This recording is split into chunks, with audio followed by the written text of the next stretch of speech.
Hi friends, ఈరోజు మనము ఒక శివాలయం గురించి తెలుసుకుందామండి. ఆంధ్రప్రదేశ్ రాష్ట్రంలో తిరుపతి జిల్లా కాళహస్తికి దగ్గరలో ఏర్పేట మండలానికి 7 కిలోమీటర్ల దూరంలో సువర్ణముఖి నదీ తీరంలో ఉన్న అతి పురాతనమైన ఆలయమే ఈ గుడిమల్లం శివాలయం. మనిషి రూపంలో ఉన్నటువంటి ఈ శివాలయము ఇండియాలో మొట్టమొదటి శివాలయం అండి. స్థల పురాణం ప్రకారం పరశురాముడు తన తల్లి ఆజ్ఞ మేరకు తల్లి రేణుకాదేవిని తలను గొడ్డలతో నరుకుతారండి. తర్వాత జమదగ్ని తన తపోబలంతో రేణుకాదేవిని బ్రతికించుతాడు.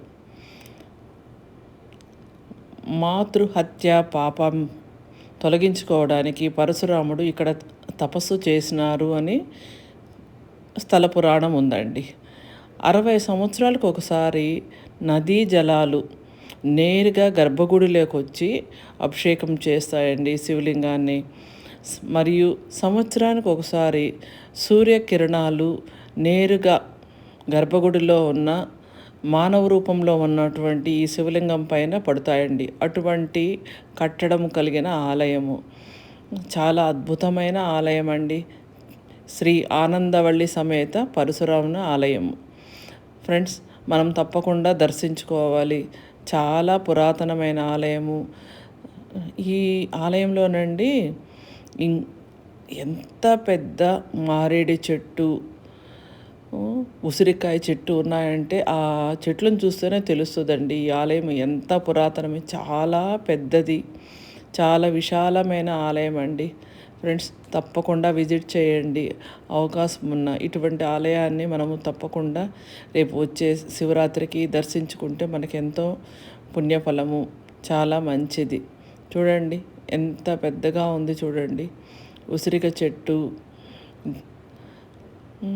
ఎప్పుడు బాగా రష్గా కూడా ఉంటున్నారండి ఈ ఆలయాన్ని.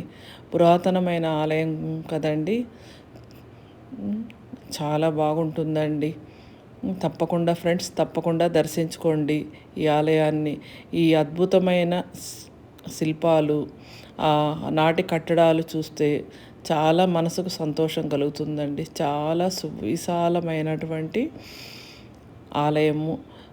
ఇండియాలోనే మొట్టమొదటి శివాలయముగా శాస్త్ర ప్రకారంగా పురాతన శాస్త్ర ప్రకారంగా తెలుస్తుందండి, శాసనాల ప్రకారంగా. ఫ్రెండ్స్, తప్పకుండా దర్శించుకోండి. Okay friends, thank you.